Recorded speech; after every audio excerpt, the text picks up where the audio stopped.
욕망이란 우상이란 제목으로 말씀을 나누겠습니다.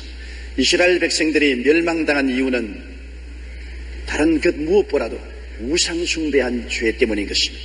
다윗 왕이 하나님의 축복으로 주변의 원수들을 다 정복하고 태평성대한 나라를 그 아들 솔로몬에게 넘겨주었습니다.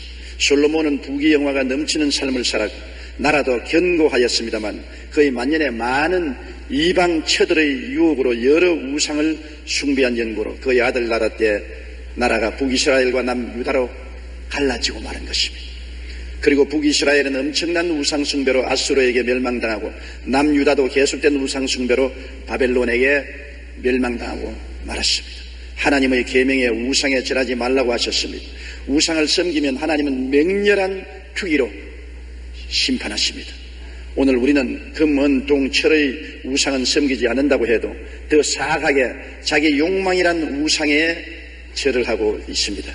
존 칼빈은 우리의 마음은 우상을 만들어내는 공장과 같아서 계속해서 우리의 관심과 사랑의 대상이 되는 새로운 것을 만들어낸다라고 말했습니다. 오늘 우리는 금은 동철의 우상을 섬기지 않는다 해도 더 사특하게 자기 욕망이란 우상에 절하고 있습니다. 하나님보다 앞세운 어떠한 욕망도 우상이 됩니다. 내 남편, 아내, 자식들도 하나님보다 앞세우면 우상이 됩니다. 내 직업이나 사업이나 취미도 하나님보다 앞세우면 그것은 분명하게 우상이 되는 것입니다. 성경에는 우상에 절하지 말라고 하나님께서 엄히 말씀한 것입니다. 아담의 범죄는 자기 욕망이란 우상 앞에 무릎을 꿇은 죄인 것입니다. 아담은 하와는 뱀에게 책임을 전가했지만 실상은 하나님처럼 되고 싶은 욕망이란 우상 앞에 그들이 절을 한 것입니다. 창세기 3장 4절로 5절에 뱀이 여자에게 이르되 너희가 결코 죽지 아니하리라. 너희가 그것을 먹는 날에는 너희 눈이 밝아 하나님과 같이 되어 선악을 알 줄 하나님이 아심이라. 하나님과 같이 된다는 유혹에 빠져서 탐욕을 가졌습니다. 사람이 사람으로 살아야지 사람이 하나님이 되고자 하는 것은 탐욕인 것입니다. 그러나 그 탐욕이란 우상에 무릎을 꿇었습니다. 하나님보다 탐욕을 더 사랑하고 하나님을 희생 제물로 바쳤습니다. 그 결과로 아담과 하와는 버림을 당하고 마른 것입니다. 톨스토이의 단편 사람에게는 얼마만큼의 땅이 필요한가에 보면 바음이라는 농부의 이야기가 있습니다. 바음은 제법 넓은 농전을 장만한 사람인데 항상 더 많은 땅을 갖고 싶은 탐욕에 사로잡혀 있습니다. 더 많은 땅을 그러던 어느 날 얼마간의 돈을 내면 갖고 싶은 만큼의 땅을 가질 수 있는 곳이 있다는 소식을 들었습니다. 그는 자신의 소유를 모두 팔아 한 걸음에 그곳으로 뛰어갔습니다. 그곳의 지주는 농부에게 당신이 하루 종일 걸어 다닌 만큼의 토지를 가질 수 있습니다. 단 조건 하나 있는데 해가 지기 전에 반드시 출발 지점에서 떠난 곳이나 출발 지점으로 돌아와야 당신이 걸어간 땅이 다 당신 땅이 됩니다. 그래서 그는 출발했습니다. 점심 박스를 들고서 땅을 더 많이 차지하기 위해서 있는 힘을 당하여 뛰기 시작하는 것입니다. 그는 뛰고 또 뛰고 뛰었습니다. 가슴이 터질 것 같고 숨이 턱에 닿았습니다. 그래도 땅을 더 차지해야지. 그래서 쉬고 싶은 욕망도 버리고 점심을 먹어야 되겠는데 점심 먹는 시간이 아까워서 점심 박스를 그냥 달랑 허리에 찬 채 그대로 뛰었습니다. 정오가 되자 기진맥진했습니다. 해가 중천에 높이 떠서 뛰었는데 땀은 투성이가 되었습니다. 그래도 더 뛰어야지. 그러자 어느덧 해가 뉘엿뉘엿 가는데 빨리 이제는 돌아온 곳으로 가야 이제까지 뛴 땅이 자기 것이 됩니다. 사생 결단을 하고 있는 힘을 다해서 뛰는데 심장이 입에서 튀어나올 것 같습니다. 정신이 아찔했습니다. 사력을 다하여 그는 해가 지기 전에 결점골에 도착하자마자 쓰러져서 죽어버리고 말았습니다. 그래서 장례를 지는데 그가 차지한 땅은 2평도 안 되었습니다. 불과 2평밖에 차지할 수 없는 그 사람이 욕심을 내어서 있는 힘을 다하여 하루 종일 뛴 결과에 그는 목숨을 잃어버리고 말한 것입니다. 아담과 하와가 탐욕으로 하나님을 반역하고 거역하고 얻은 것은 무엇입니까? 이 세상에 저주받은 땅밖에 없었던 것입니다. 우상이란 바로 욕망을 섬기기 때문에 다가오는 것입니다. 우상 숭배는 우리에게 마음의 분열과 고통을 가져오고 생활의 분열과 고통을 가져오고 삶의 우선순위를 바꿈으로 말미암아 혼돈과 좌절과 절망을 가져오는 것입니다. 우상숭배만큼 우리 인생을 좌절과 절망에 처하게 한 것은 없습니다. 아름답고 행복하게 결혼한 가정도 남편이 사업이라는 욕망이 들어와서 탐욕이 들어오면 아내도 버리고 가정도 버리고 사업한다고 뛰다가 가정도 파탄이 이르고 자기의 건강도 잃어버리고 마는 것입니다. 사람은 먼저 그 나라와 그 일을 구하고 하나님을 먼저 섬기고 살도록 만들어 놓은 것입니다. 그것이 인생의 질서인 것입니다. 하나님이 내 마음에 먼저 섬김이 되고 하나님을 따라서 살면은 모든 것이 질서가 잡히고 가치가 정연하게 서게 되고 삶의 행복을 누릴 수가 있는 것입니다. 아담이 하나님의 부르심을 받았습니다. 75세 때 하나님께서 내 부모 전토 아비 집을 떠나 내가 지시할 땅으로 가라고 말하셨습니다.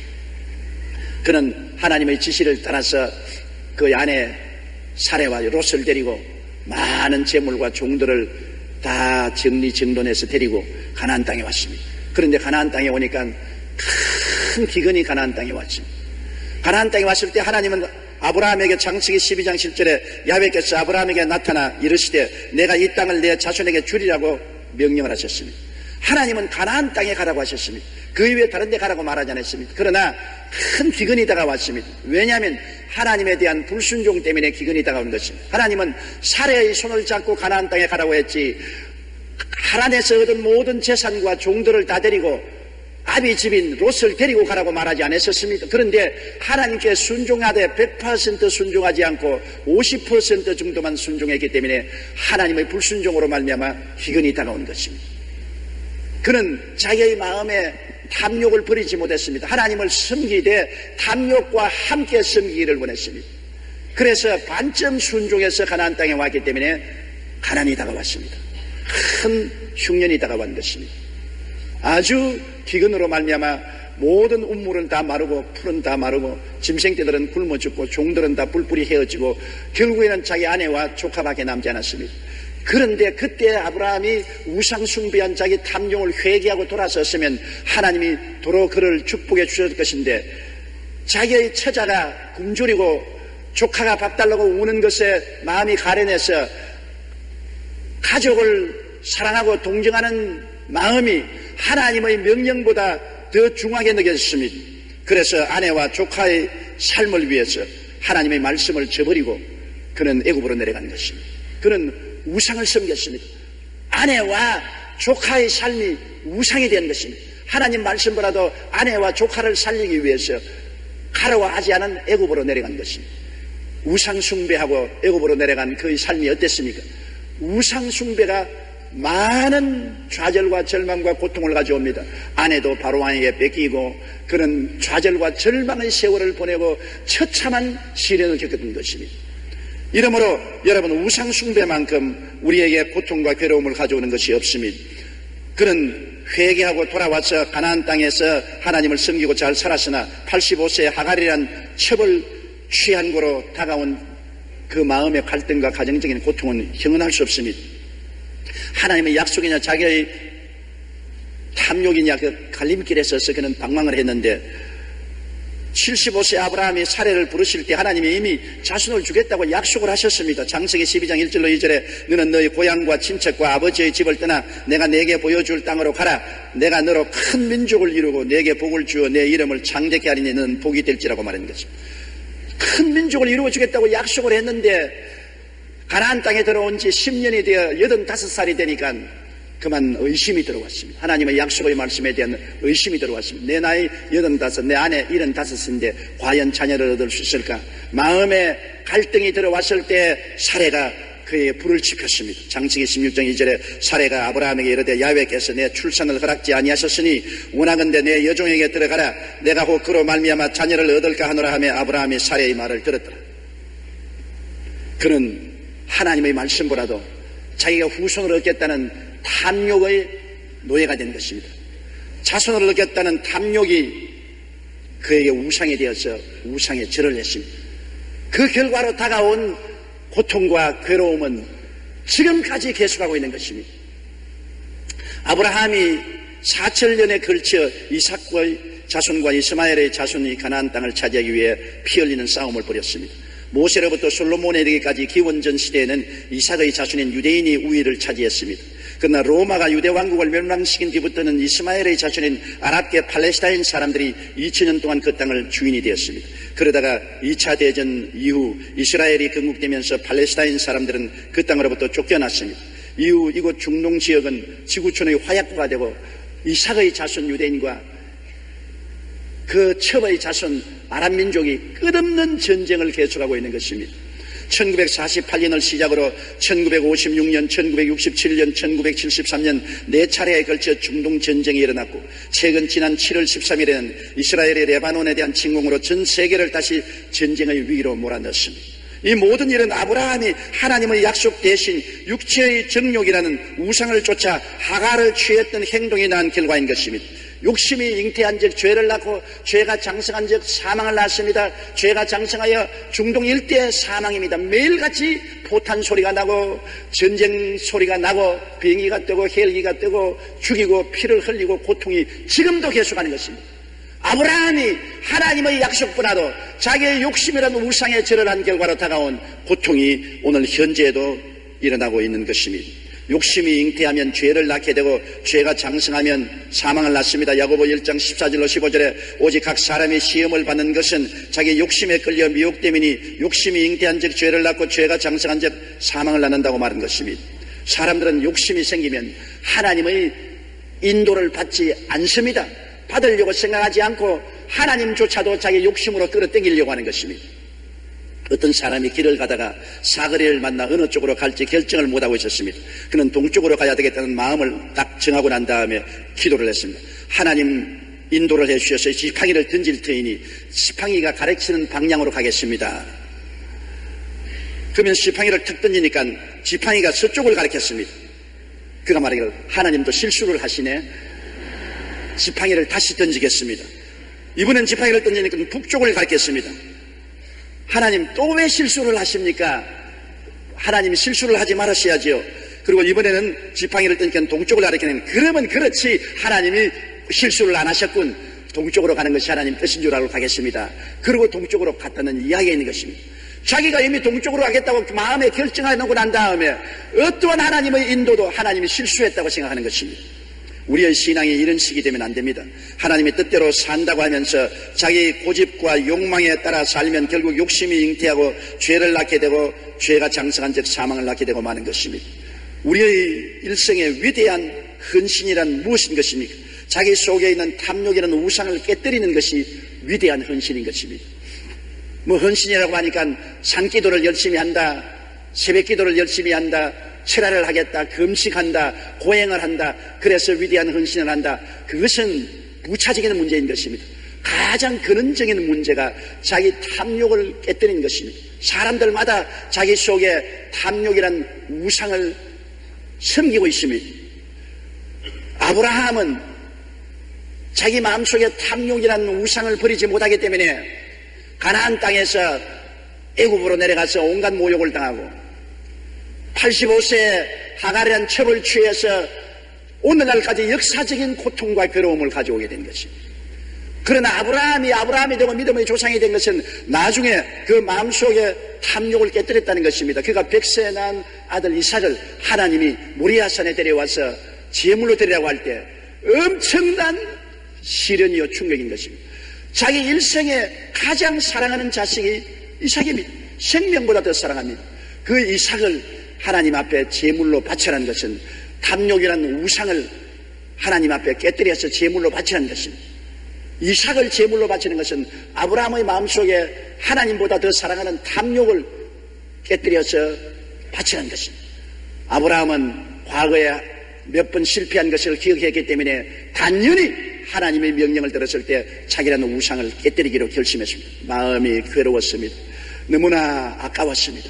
100살에 낳은 아들을 죽여서 제물로 드린다니 너무나 아깝지 않습니까? 아이고 아까워라, 아이고 아까워라. 이 아들을 버리다니 아이고 아까워라. 그러나 하나님보다 내가 아들을 더 사랑하는 우상을 가지고 있었으니 이는 반드시 척결해야 된다. 내가 이 아들을 바치지 아니하면 하나님을 희생으로 삼는 것이다. 하나님을 제껴놓고 살아야 되는 것이다. 그러므로 그런 일은 있을 수가 없으니 내가 이렇게 아프고 고통스러워도 아들을 내놓아야 되겠다. 아들을 데리고 3일 동안 모리아산을 찾아갈 동안에 그 마음의 고통은 말로 다 할 수 없습니다. 시시각각으로 그만 하나님을 버리고서 아들 데리고 도망을 칠까 싶은 생각이 났으나 아니다. 나의 욕심을 버려야 된다. 기어코 모리아산에 올라가서 제단을 쌓고 아들을 묶어서 장작 위에 얹어놓고 칼로서 그 아들의 목을 자르려고 할 때 자기의 우상을 완전히 깨뜨린 것입니다. 창세기 22장 12절에 사자가 이르시되 그 아이에게 내 손을 대지 말라. 그에게 아무 일도 하지 말라. 내가 내 아들 내 독자까지도 내게 아끼지 아니하였으니 내가 이제야 내가 하나님을 경외하는 줄을 아노라.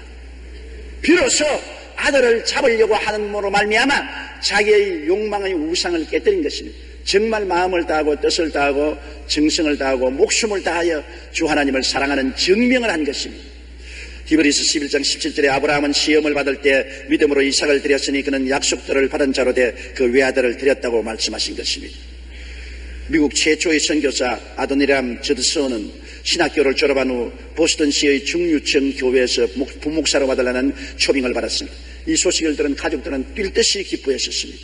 또 그를 아는 사람들은 다 저드슨 목사에게 축하를 했습니다. 그러나 저드슨 목사는 고개를 흔들었습니다. 하나님은 나를 해외 선교에 쓰시려고 부르셨습니다. 내가 이곳에 남아서 일을 해도 주님의 일을 하는 것이지만 하나님의 뜻에 온전히 순종하는 것은 아닙니다. 나는 주님께 전체로 순종하겠습니다. 아브라함처럼 반쯤 순종하고 반은 불순종하면서 가나안 땅에 왔기 때문에 결국에는 그 욕망의 우상에게 무릎을 꿇은 것처럼 되지 않으려고 이 저서는 온전히 주님께 순종하기 위해서 좋은 교회 부목사로 월급이 약속되고 저택이 약속되고 편한 삶이 약속된 것을 포기했습니다. 그는 안일한 자리를 물리치고 철통 같은 불교의 나라 버마 선교사로 나왔습니다. 처음에는 어찌나 복음이 들어가지 않든지 한 사람을 전도하여 침례를 주는데 무려 6년이 걸렸습니다. 6년을 전도해서 겨우 한 사람을 전도해서 침례를 베풀었습니다. 그는 오랜 기간 감옥에 갇히기도 하고 죽음과 질병의 고비도 수없이 넘겼습니다. 결국 저드슨의 이러한 헌신은 불교의 나라 버마에 5만 명이라는 크리스천을 탄생시키고 전 세계 기독교인의 마음에 꺼지지 않는 선교의 불을 붙여놓았습니다. 위대한 헌신이란 자기 속에 있는 탐욕이라는 우상을 깨뜨리는 것입니다. 이런 자들을 통해 하나님의 나라가 확장되고 놀라운 역사가 일어나는 것입니다. 이스라엘의 첫째 왕 사울의 파멸은 자기의 탐욕이라는 우상에 무릎을 꿇었기 때문인 것입니다. 하나님이 사울을 불러서 말씀하셨습니다. 내가 기억한데 이스라엘이 애굽에서 나올 때 그의 광야에서 멸망당할 뻔한 때가 있었나니라. 바로 아말렉이 르비딤에서 이스라엘을 침공해서 이스라엘이 전멸당할 뻔한 것을 기억하오니 이제 가서 아말렉을 멸망시켜라. 임금으로부터 백성 모두 짐승의 새끼까지 하나도 살려놓지 말고 멸절하라. 그렇게 하나님이 사무엘을 통해서 지시했습니다. 이 명령을 받은 사울 왕은 하나님의 축복을 받아 여기 양양에 가서 아말렉을 쳐서 멸하고 그 아각 왕을 사로잡았습니다. 그러나 그 짐승떼들 중에 살찌고 좋은 짐승은 하나도 죽이지 않고 모두 다 살려서 끌고 왔습니다. 그것이 그에게 올무가 되었습니다. 그의 마음속에 탐욕이 아각 왕을 살리고 짐승떼를 다 좋은 것은 죽이지 않고 살려서 끌고 왔습니다. 탐욕입니다. 하나님을 다 멸하라고 했는데 그는 그 중에 자기의 명예를 나타내기 위해서 아각을 살리고 짐승떼를 끌고 왔습니다. 그리고 변명을 말했습니다. 짐승을 끌고 온 것은 하나님께 제물로 드리기 위해서 그렇게 했다. 거짓말입니다. 새빨간 거짓말입니다. 자기의 욕심이 잉태되어서 하나님을 거역한 것입니다. 사울왕은 자기의 욕심이라는 우상에 무릎을 꿇고 절하고 그 다음 우상이 그런 대로 행동했던 것입니다. 그 결과로 사무엘에게 하나님 말씀하기를 사울을 왕으로서의 자격을 상실했으니 퇴위시키겠다고 하나님 말씀한 것입니다. 사무엘상 15장 22절 23절에 사무엘이 이르되 야훼께서 번제와 다른 제사를 그의 목소리 청종하는 것을 좋아하심 같이 좋아하시겠나이까.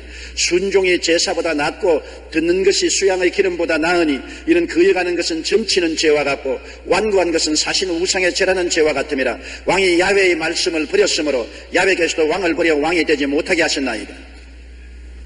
하나님은 우상에 절하는 것 몸서리치게 미워하십니다. 사람들은 하나님이 나 외에 다른 신을 섬기지 마라, 우상에 절하지 말라는 10계명 중에 첫째 2계명을 무시하고 결코 이 땅에서 평안하게 잘 살 수 없습니다. 하나님이 아말렉의 침공을 받았을 때 이스라엘 백성들에게 아말렉을 대결하도록 기드온을 세워주었습니다. 기드온이 나팔을 부니까 무려 32,000명이 모여왔습니다. 32,000명의 군사를 거느리고 기드온이 아말렉을 치려고 할 때 하나님이 숫자가 너무 많다, 이로써 아말렉을 이기면 우리 힘으로 아말렉을 이겼다고 할 것이 아니냐, 그러므로 이 사람들 중에 두려워 떠는 사람을 다 집으로 돌아가라고 하라. 32,000명 중에 22,000명은 두려워 떨고서 집으로 돌아가고 10,000명만 남았습니다. 주님께서 말씀하기를 10,000명도 너무 많다, 이 10,000명을 모두 다 강가로 끌고 가서 물을 마시게 하라. 날은 뜨겁고 목이 말랐기 때문에 10,000명의 사람들이 다 물을 마시는데 그 중에 7,970명은 7,000이 아니지 9,000 좌우한 300명 내놓고는 모두 다 시냇가에 가서 무릎을 꿇고 머리를 시냇물에 쳐박고 물을 마셨습니다. 정신없이 물을 마십니다. 그 중에 300명은 무릎을 꿇고 기드온을 바라보고 손을 물을 떠서 개처럼 핥았습니다. 그러니까 하나님께서 말씀하기를 시냇가에 가서 무릎을 꿇고 머리를 물에 박고서 물을 마신 사람은 다 집으로 돌려보내라. 자기의 갈급증을 채우기 위한 욕망에 무릎을 꾼 사람은 다 집으로 돌려보내라. 그러나 쪼그리고 앉아서 물을 핥은 300명을 내가 데리고 이스라엘을 구출하겠다. 여기에 하나님께서 욕망에 무릎을 꾼 사람은 하나님이 쓰지 않겠다는 것입니다. 목이 말라 갈급하더라도 하나님의 명령이면 순식간에 뛰어가겠다고 생각하고 쪼그리고 앉아서 기드온을 쳐다보고 물을 핥은 사람은 욕망에 무릎을 꿇은 사람이 아닙니다. 그러나 그 이외의 모든 사람은 욕망에 무릎을 꿇고 머리를 물속에 박고서 물을 마신 사람은 하나님이 먼저가 아니고 욕망이 먼저이기 때문에 이런 사람은 주님께서 사용하지 않겠다는 것입니다. 오늘날도 우리가 크고 작은 모든 일에 욕망을 먼저 앞세우면 하나님이 버리시는 것입니다. 무릎을 꿇지 않고 물을 마신 300명을 보십시오. 사사기 7장 6절로 7절에 손으로 움켜 입에 대고 핥는 자의 수는 300명이요 그 외의 백성은 다 무릎을 꿇고 물을 마신지라. 야훼께서 기드온에게 이르시되 내가 이 물을 핥아 먹은 300명으로 너희를 구원하며 미디안을 내 손에 넘겨주리니 남은 백성은 각각 자기의 처소로 돌아갈 것이니라 하시니라. 우리는 항상 욕망이라는 우상 앞에 무릎을 꿇기 때문에 우리는 시험을 당하고 고통이 다가오는 것입니다. 나는 금이나 은이나 동이나 철로 만든 우상에 절하지 않았습니다. 그러나 하나님은 여러분의 속을 들여다봅니다. 나보다 더 사랑하는 것이 무엇이냐 한번 생각해보라. 하나님보다 더 사랑한다는 것은 욕망에 무릎을 꿇은 것입니다. 벌써 하나님과의 관계가 두절된 것입니다. 우상에 절을 하고 있는 것입니다. 나 외에 다른 신을 두지 말라, 우상에 절하지 말라 하는 말을 우리는 마음속에 깊이 새겨야 됩니다. 불신앙인은 자기라는 다른 신을 섬기고 있습니다. 오늘날 예수 안 믿는 사람, 하나님을 섬기지 않은 사람은 하나님을 그냥 섬기지 않은 것이 아니라 자기가 신인 것입니다. 하나님을 믿는 것이 아니라 자기를 믿고 하나님을 섬기는 것이 아니라 자기를 섬기고 사는 것입니다. 에레미야 2장 13절에 내 백성이 두 가지 악을 행하였나니 곧 그들이 생수에 그런 데는 나를 버린 것과 스스로 웅덩이를 판 것인데 그것은 물을 가두지 못할 터진 웅덩이라고 말한 것입니다. 하나님을 버리고 인본주의로 자기 힘을 의지하고 자기 능력으로 인생을 살겠다는 것은 벌써 자기를 신으로 섬기는 것입니다. 그러나 믿는 자는 자기 탐욕이라는 우상 앞에 무릎을 꿇을 때가 너무나 많습니다. 자기는 그렇지 않다, 하와 탓에 뱀 탓이라고 하지만 실상은 자기 탐욕 때문에 우상에 무릎을 꿇은 것입니다. 모든 시험과 환난이 우상숭배 때문에 온다는 것을 깨달아 알아야 되는 것입니다. 탐욕이라는 우상숭배는 삶의 가치를 뒤엎어 놓습니다. 생활의 방향을 엉뚱하게 하게 만드는 것입니다. 탐욕이라는 우상에 절하고 난 다음에 분쟁과 분열과 시기와 분노와 질투와 고통과 질병과 괴로움이 다가오는 것입니다. 그렇기 때문에 하나님께서 우상에 절하지 말라고 한 것입니다. 골로새 3장 5절에 땅에 있는 지체를 죽이라. 곧 음란과 부정과 사욕과 악한 정욕과 탐심이니 탐심은 우상숭배라고 말한 것입니다. 마음의 탐욕은 바로 우상숭배로 하나님이 규정 지은 것입니다. 그렇기 때문에 회개하고 주 하나님만 섬기고 그 앞에 절해야 되는 것입니다. 내 탐욕에 절하면 안 됩니다. 회개를 하고 마음이 아프고 아쉽지만은 탐욕은 죽여야 되는 것입니다. 탐욕을 하나님과 겸하여 섬길 수가 없습니다. 많은 사람이 하나님도 섬기고 우상도 섬기겠다고 하는데 그것은 어림도 없는 것입니다. 하나님은 탐욕을 섬기는 사람하고 같이 있지 않습니다. 빛과 어두움이 같이 못합니다. 하나님이 벨리알과 같이 하지 못합니다. 성전과 우상이 정각이 같이 못하는 것입니다. 오직 하나님 한 분만 우리가 섬겨야 되는 것입니다. 하나님 한 분만 우리가 사랑하고 모셔야 되는 것입니다. 누가복음 12장 15절에 삼가 모든 탐심을 물리치라. 사람의 생명이 그 소유의 능력한 데 있지 아니하리라고 말하는 것입니다. 소유가 많다고 행복하나요? 부귀영화 공명이 있다고 행복하지 않습니다. 탐욕을 우상으로 섬기고 그 우상의 제단에 부귀영화 공명을 다 갖다 바친다고 해서 마음의 행복이 결코 있지 않습니다. 행복은 하나님 섬기는 데서만 찾아오는 것입니다. 하나님 아버지와 예수님을 섬기는 곳에만 행복이 찾아오게 되는 것입니다. 왜냐하면 사람은 하나님의 형상과 모양으로 지음받았기 때문에 하나님과 그 아들 예수님이 우리 마음을 점령해야 비로소 행복과 기쁨과 평안이 있지, 하나님과 예수님 자리에 우상을 갖다 놓으면 결코 행복과 평안이 없습니다. 이 세상의 부귀영화 공명이 행복을 가져올 것이라고 생각하는 것은 굉장한 착오요 잘못인 것입니다. 아담과 하와가 선악과를 따먹으면 행복이 다가오고 기쁨이 다가오고 즐거움이 다가올 줄로 크게 착각한 것과 똑같은 것입니다. 그러므로 우리는 죄를 자백해야 돼요. 탐욕의 죄를 자백해야 되는 것입니다. 요한인 1장 9절에 만일 우리가 우리 죄를 자백하면 저는 미쁘시고 이로우사 우리 죄를 사하시며 모든 불의에서 우리를 깨끗하게 해주실 것이라고 말씀한 것입니다. 이솝 우화에 보면 개구리들이 사는 연못에 황소가 한 마리 와서 물을 마시는데 엄청나게 크거든. 그 개구리 애들이 아버지를 보고 아버지 저 황소만 좀 커질 수가 있느냐. 아버지가 내가 왜 황소가 못해. 나도 커질 수 있지. 어디 한번 해봐. 어디 한번 해봐. 개구리가 자꾸 공기를 들어 마셨습니다. 배가 볼록해지면서 황소처럼 되려고 하는데 그 애들이 아직도 어림없어. 황소에 비교하면 어림도 없어. 더 크게 해봐. 더 크게 해봐. 그러니까 뻥 크더니 배가 터져버렸습니다. 창자가 사방으로 흩어지고 개구리는 죽고 말한 것입니다. 결국은 황소처럼 크게 되려고 하다가 배 창자가 터져버리고 말한 것입니다. 이 이솝 우화는 우리에게 가르치는 바가 많습니다. 우리에게 주어진 하나님의 축복 이외에 분수를 뛰어넘어 욕심을 가지면 결국은 파멸한다는 것입니다. 분수를 뛰어넘으면 파멸해요.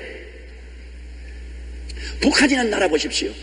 그 나라 국민들도 지금 먹여 살리지 못하는 처지에 있는 돈 없는 돈 다 끌어모아가지고서 원자탄을 개발하고 미사일을 개발하고 그를 쏘아가지고서 온 세계를 요란하게 만들고 있는 것입니다. 결국은 황소 앞에서 개구리가 배불리는 것입니다. 미국이나 일본이나 불아파 앞에서 우리도 한번 그렇게 되어보자. 국민들을 굶기고 굶주려 죽이면서 무기를 만들어서 대적하려고 하다가 결국에는 터지고 맙니다. 욕심이 잉태하면 잘못된 길로 행하게 되고 잘못된 길로 행하면 결국엔 죽습니다. 결국 파멸입니다. 탐욕이라는 우상만큼 우리를 좌절하고 절망시키는 것이 없습니다. 여러분, 솔로몬이 얼마나 영화로웠습니까? 나라가 태평하고 국력이 신장했습니다. 그러니까 그만 마누라를 1000명이나 거느리고 100명쯤 거느리면 용서해 준다고 할 수 있겠지만 1000명이 뭡니까? 1000명을 거느리고 온 이방 여자들을 거느리니까 이방 여자들이 와서 남편을 나이가 늙으니까 꿰습니다. 정신이 좀 몽롱하고 치매기가 들어오니까 남편을 꿰가지고서 온갖 아내들이 가져온 우상을 섬기기 위해서 우상 정각을 짓고 우상에 절하고 그 결과로 그 영화롭고 아름다운 나라가 하나님의 심판을 받아 깨지고 마는 것입니다. 북이스라엘 남유다로 분열되고 그 우상 숭배로 말미암아 이스라엘도 망하고 유다도 망하고 이스라엘은 파멸되고 마는 것입니다. 우상 숭배라는 것이 결국은 파멸을 가져옵니다. 우리는 많이 생각하기를 왜 우리에게 이와 같은 많은 시련과 환란이 다가오냐. 개인적인 시련과 환란, 가정적인 풍파가 다가오고 왜 생활에 이런 어려움이 다가오느냐 자꾸 질문합니다. 왜? 그러나 그 대답은 간단한 것입니다. 우리 예수 믿는 사람은 너희 속에 우상을 섬기고 있지 않았는가 살펴보라는 것입니다. 무엇이 우상이 되었는가? 우리 스스로가 하나님 앞에 무릎을 꿇고 살펴보아야 되는 것입니다. 하나님보다 더 사랑한 것이 있으면 낱낱이 들추어내어 그 우상을 파괴해야 되는 것입니다. 크고 작은 우상을 파괴하고 내 마음을 다하고 뜻을 다하고 정성을 다하고 목숨을 다하여 주 하나님만 사랑하고 예수님만 섬기는 우리들이 되어야 하는 것입니다. 에베소 4장 22절로 24절에 너희는 유혹과 욕심을 따라 썩어져가는 구습을 주는 옛사람을 벗어버리고 오직 너희 심령이 새롭게 되어 하나님을 따라 의와 진리의 거룩함으로 지음을 받은 새 사람을 입으라고 말씀하고 있는 것입니다. 교회사에 가장 위대한 교부였고 신학자였던 어거스틴은 15년 동안 부정한 여인과 살았습니다. 그러나 예수님이 그의 마음을 다스리기 시작하자 성적인 탐욕의 노예로 살던 모든 사슬을 끊어버렸습니다. 그리고 이렇게 말했습니다. 한때 잃어버릴까봐 그렇게도 두려워했던 헛된 기쁨들이 한꺼번에 다 제거되었을 때 제 마음은 정말 상쾌했습니다. 제게서 그것들을 모두 몰아내주신 주님은 진정 최상의 기쁨입니다. 제게서 그것들을 몰아내고 그 자리를 대신 취하신 주님은 어떤 즐거움보다 감미롭습니다. 오 나의 구원이시여, 죄의 줄을 끊어버리자 놀라운 하나님의 기쁨과 행복을 경험하기 시작한 것입니다. 믿는 자들도 항상 탐욕이라는 우상 앞에 무릎을 꿇습니다. 그러나 하나님을 진정으로 경험하려면 회개하고 주 하나님만 섬기고 그 앞에 절해야 합니다. 탐욕을 십자가에 못 박고 주님만 따라가야 비로소 영혼이 잘되고 범사에 잘되며 강건하고 생명을 얻되 넘치게 얻는 하나님의 역사가 일어나게 되는 것입니다. 탐욕이라는 우상, 이것은 우리 마음속에 꽁꽁 숨어 있습니다. 겉으로는 그렇지 않은 척하면서 속에 꽁꽁 숨어 있어서 오직 내 양심과 하나님만 알고 계신 것입니다. 오늘 십자가로 이 우상을 캐내고 십자가에 못 박아버려야만 되는 것입니다. 우리는 자기의 불행이 다 남의 탓이라고 생각합니다. 그러나 실상은 자기 탓입니다. 자기라는 우상을 섬기고 그 앞에 무릎을 꿇고 하나님을 삶의 장식품으로 취급했기 때문에 고통과 괴로움이 다가온 것입니다. 왜 이스라엘 백성들이 가나안 땅에 못 들어갔습니까? 우상을 섬겼기 때문에, 자기라는 탐욕의 우상을 섬겼기 때문에 가나안 땅에 못 들어갔습니다. 왜 젖과 꿀이 흐르는 가나안 땅을 선물로 받았음에도 그 땅을 유지하지 못했습니까? 무엇 때문에 가나안 땅은 황무지가 되고 원수들에게 포로가 되고 압제를 당하게 되었습니까? 우상 숭배 때문에 그렇게 된 것입니다. 주님께서 십자가를 통하여 우리에게 놀라운 은혜를 주셨습니다. 용서를 주시고 거룩함을 주시고 치료도 주시고 물질적인 축복과 은혜도 주시고 영생도 주셨습니다만, 그것을 누리지 못하는 것은 우리가 주님보다도 우리 자신의 욕심을 더 사랑하고 경배하기 때문에 그런 것입니다. 주님은 황금과 하나님을 겸하여 섬기지 못한다고 하는 것입니다. 그 황금이란 바로 우리의 탐욕을 상징하는 것입니다. 우리의 탐욕이 무엇인지 우리는 오늘 살펴봐야 됩니다. 그것이 내 명예도 지위도 권세도 쾌락도 부모도 형제도 친지도 될 수 있는 것입니다. 무엇보다도 내 마음의 중심을 끌고 하나님보다도 그를 더 따라가 살도록 하는 그 유혹이 바로 탐욕이 되는 것입니다. 아브라함같이 위대한 믿음의 아버지도 가나안 땅에서 아내와 조카의 부르짖음 때문에 그들을 사랑하는 마음이 하나님보다 더했기 때문에 내려가지 말라는 애굽 땅으로 내려가서 처참한 시련을 겪었던 것입니다. 아무리 후손이 중요하고 후사가 필요해도 하나님보다 앞서서 탐욕으로 첩을 구해서 후사를 얻는 행위는 우상숭배인 것입니다. 그 결과가 어떠한 것을 우리 눈으로 보지 않습니까? 오늘날 우리 뉴스를 보십시오. CNN 뉴스나 우리 한국의 뉴스에 보면 계속해서 이스라엘과 지금 레바논 전투가 온 중동의 전투로 번질 수 있는 위험이 있지 않습니까? 이것이 옛날 아브라함의 우상숭배가 지금도 이삭의 자손과 이스마엘 자손들 간의 비참한 전쟁으로 계속되고 있는 것입니다. 여러분, 오늘 이 시간에 여러분 삶 가운데 모든 슬픔과 고통과 환난과 절망을 쫓아내려면 내 마음속에 우상부터 깨뜨려야 되는 것입니다. 우리 집에 쓰레기를 쌓아놓고 난 다음 왜 똥파리가 짜였냐, 왜 구더기가 득실거리냐, 왜 냄새가 나느냐, 아무리 불평해도 소용이 없습니다. 쓰레기 더미를 치워야 되는 것입니다. 내 마음속에 탐욕이라는 우상을 치우기 전에는 이 세상에 모든 시련과 환난과 고통이 다가와도 불평해서 소용이 없습니다. 그것은 내가 그것을 불러들이고 있는 게 때문인 것입니다. 하나님이 내 마음을 점령하시고 예수님이 내 중심에 우뚝하게 서시면 모든 시험, 환난, 고통은 사라지고 하나님의 기쁨과 평안이 충만하게 되는 것입니다. 여러분의 마음에는 정말 아버지와 아들이 보좌를 점령하고 여러분을 다스리고 있습니까? 그렇지 않으면 여러분이 하나님과 세상을 겸하여 섬깁니까? 하나님과 나의 탐욕을 겸하여 섬기려고 하는 것입니다. 절대로 하나님은 겸하여 섬기는 자리에 오지 않는다는 것을 알아야 될 것입니다. 우리 고개 숙여 기도드리겠습니다. 사랑이 많으신 아버지 하나님, 내 앞에 다른 신을 두지 말라, 우상에 절하지 말라고 말하셨습니다. 그러나 오늘 예수 믿는 수많은 우리들이 주님 앞에 나와 있으면서도 우상을 겸하여 섬기고 있습니다. 금이나 은이나 돌로 만든 우상이 아니라 내 욕심이라는 우상을 섬기고 있습니다. 하나님보다 더 사랑하는 탐욕이 무엇이든 간 우상이 되는 것이옵니다. 하나님 아버지, 오늘 우리 가슴에 손을 얹고 하나님보다 더 사랑하는 것, 하나님 말씀보다 더 사랑하고 따라가는 우상이 있는지 없는지를 살펴보게 도와주시옵시고, 이 우상을 깨뜨리고 나의 마음의 재단에 내 자신을 내놓게 도와주시옵소서. 아브라함이 자기의 탐욕의 대상인 이삭을 모리아산에 제물로 얹어놓은 것처럼 우리 마음의 탐욕의 대상을 모두 다 오늘 재단에 얹어놓고 불로 태워버리게 도와주시옵시고, 오직 하나님 아버지와 아들 예수님만 사랑하고 경배하고 섬기게 도와주시옵소서. 예수님 이름으로 기도드리옵나이다.